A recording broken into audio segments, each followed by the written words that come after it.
Hello FB friends, this is my first guitar giveaway video. I was supposed to post this back on August 31st, but for a variety of reasons I've been delayed, and I apologize for my delay, but I'm very glad to get started with my guitar giveaway. And my first guitar that I will be giving away is this Yamaha dynamic guitar, model number S70. It's either a 1964 or a 1965 build, according to the serial number, and it features a laminated spruce top. And I'll get into a little bit more detail about Yamaha's lamination philosophy when it comes to the top of their guitars. Very interesting philosophy they have. I mean, it features also a laminated Japanese maple called Kaede back and sides. It has a solid Kaede neck, and interestingly enough, it has a solid Bubinga saddle bridge, and it also has a solid Bubinga fretboard, which has been refretted with extra jumbo frets. The tuning pegs on this guitar originally came with rusted, unusable tuning pegs, so I bought some new ones that are usable. They're not exactly the same, but they do work, and so I'm pretty happy with the way they work. The saddle and the nut are both bone, and this guitar, if you look at it and you know a little bit about guitars, you might notice that it looks very much like a classical guitar, and this guitar was actually designed to be able to be played with nylon strings or with steel strings. Of course, if you know anything about building guitars, you know that it's impossible to make one guitar that can handle nylon strings and steel strings, because the intonation of the guitar will be completely off depending on which strings you string the guitar up with.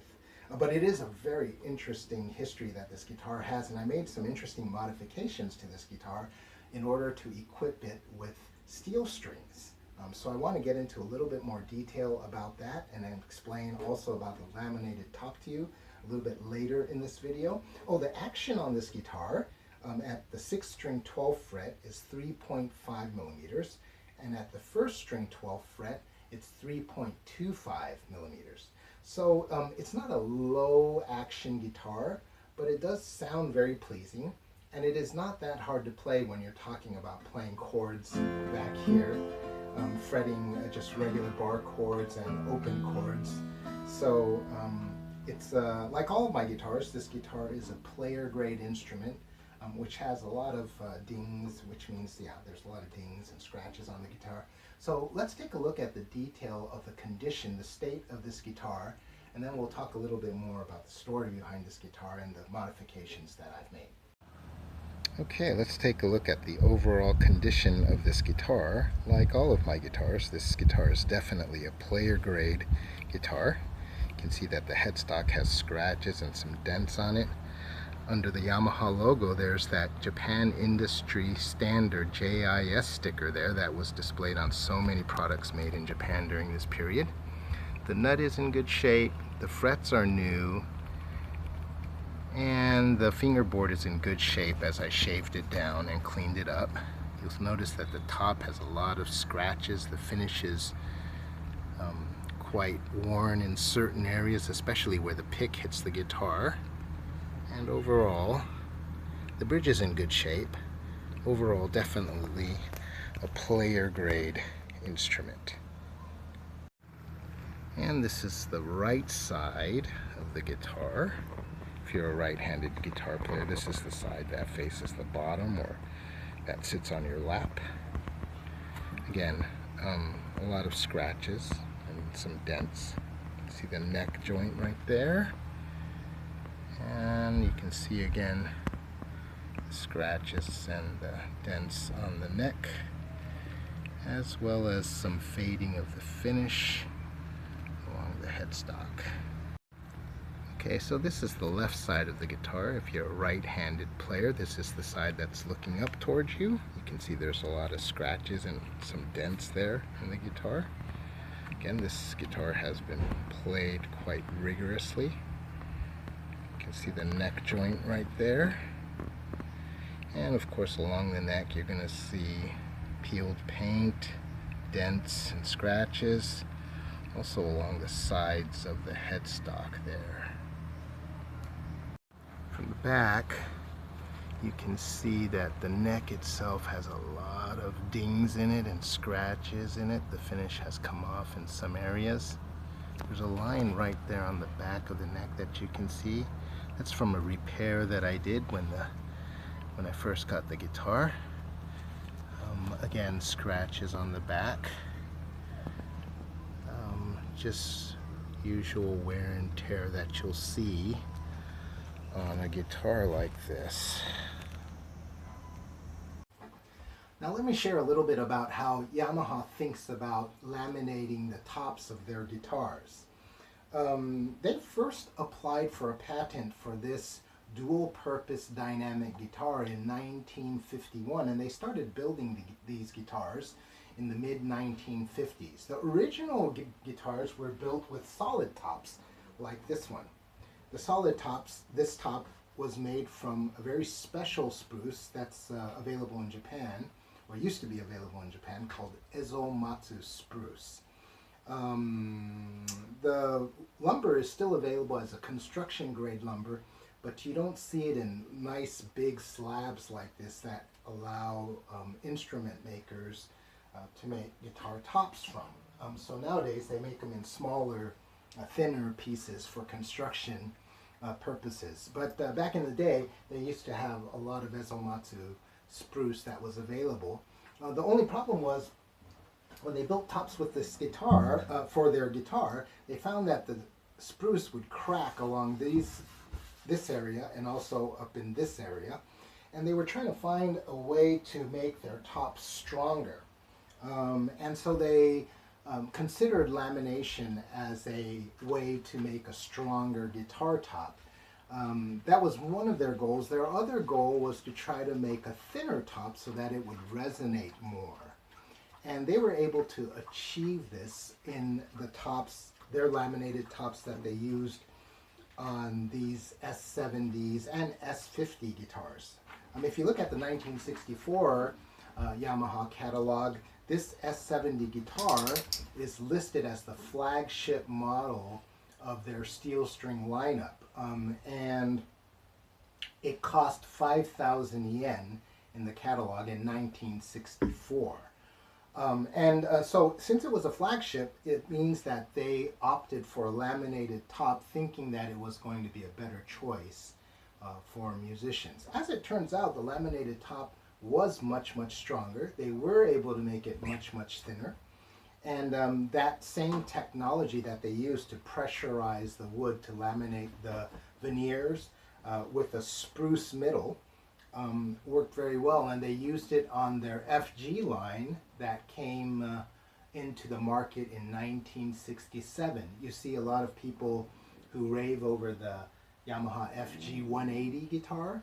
Those guitars have the same laminate tops that these S70s had on it. If you look at a cheaper laminate top, a laminate top that's made simply to save money, you'll find something like this. This comes from an Araya guitar, and you can see that there's cheap just filler wood that's used in between here. And this top is from a 1967 Maruha guitar. This also uses a very cheap filler wood. You can see that here too. That comes under the spruce veneer. So these tops were made really to make the guitar less expensive, using veneers that made the guitar look a little bit more expensive. Yamaha's their lamination philosophy was different. They would put spruce in the middle, a thin layer of spruce in the middle, and then they would veneer it with spruce on the top and the bottom. They would also be able to make their guitar tops about 30% thinner, and thus making it a little bit more resonant. And they were also able to make their tops stronger, and that became their flagship top material for their flagship guitars. Now, for this dynamic guitar S70, dual purpose nylon string and steel string guitar, my goal was to try to make it a purely steel string guitar as much as I can. As I said, as a guitar builder, there's no way you can actually build a guitar that's both suitable, fully suitable for nylon strings and steel strings. There's a problem with scale length and intonation, and a variety of issues that make it impossible to build a guitar that is fully, really 100% usable for both nylon strings and steel strings. So to make this guitar a completely steel string ready guitar, there's two ways to approach it. One is to convert the bridge, and the other is to do a neck reset and make this guitar in accordance with steel string acoustic guitar dimensions. So with this S70, I decided to do a neck reset and give it the right neck angle, neck body angle right here, so that it could be a purely steel string capable guitar. I also radiused the fretboard to Yamaha's FG standard, which is 12-inch radius fretboard, and I radiused it and refretted the fretboard accordingly. Now, since I did that, this bridge right here, I had to rebuild this bridge and completely make a custom bridge saddle. I did not mess with the bridge here, the bridge structure here, but I did have to make a new saddle, and I had to compensate, especially the 6th string, to accommodate a steel string setup. So if it's a nylon string, it would just be a straight bone saddle that goes all the way through, and there's no ledges and no curves along the top here. I had to put those curves in to kind of make this work for a steel string setup.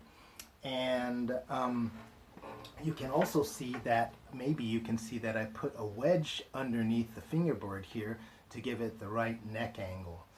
So those are some of the custom changes I made to this guitar to make it a steel string only guitar.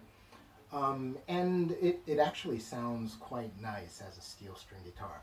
One of the big problems with these dynamic guitars is that there is no truss rod in the necks. There's no truss rod in this one, there's no truss rod in this one, there's no truss rod in any of the Yamaha dynamic guitars, which means that the necks start to bow when steel string pressure is applied to them. When you have nylon string pressure applied to them, the necks are okay, they don't bow. So for these dynamic guitars from Yamaha that has no truss rod in them, the maximum steel string capacity they have is for extra light strings. Once you go to a light gauge string to bow on the guitar, and I've tried this, the guitar neck starts bowing really heavily. You put regular gauge on this and the guitar is impossible to play. So I've made those adjustments to it to make this guitar playable, and also set it up so that it sounds kind of nice for a steel string guitar. So let's hear what this Yamaha S70 sounds like. Okay, so this is how my Yamaha S70 dynamic guitar sounds with hard strumming.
And here's something a little bit bluesy.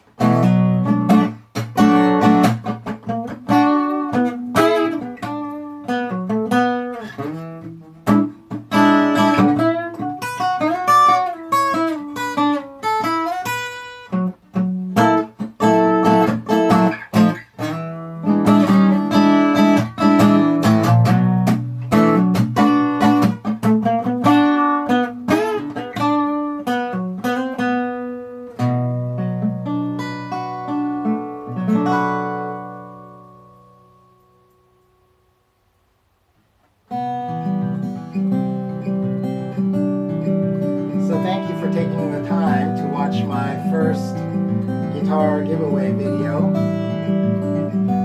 If you'd like to own this guitar, the first person who writes mine in the comments section of this Facebook post wins this guitar.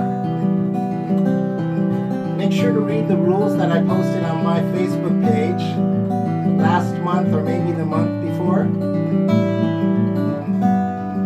And keep in mind that I am asking the winner of this guitar to pay for shipping.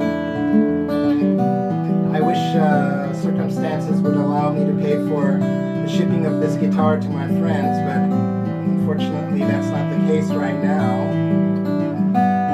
And this guitar does use CITES restricted woods, which means that I need to apply for an export application to ship this guitar outside of Japan. That's going to take an additional 2 months, maybe about $200.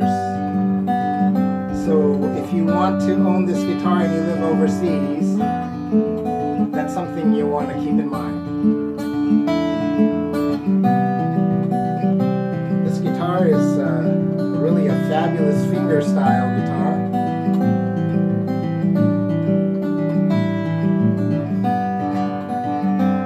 This is an exercise that I made from, of course, Dust in the Wind, right? I put some lyrics to it. If I see your face tomorrow, before you're radiating from, before the fullness of your grace and truth, what will I say? What can I say? If I see your face tomorrow, will I fall to my knees in awesome silence, bow before my King? What will you say? What will you say? The ages flow like a roaring stream before my glorified eyes. For the first time, knowing you as I have been known by you, as I have been known by you.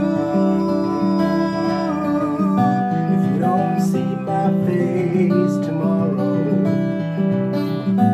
in his throne room I might stand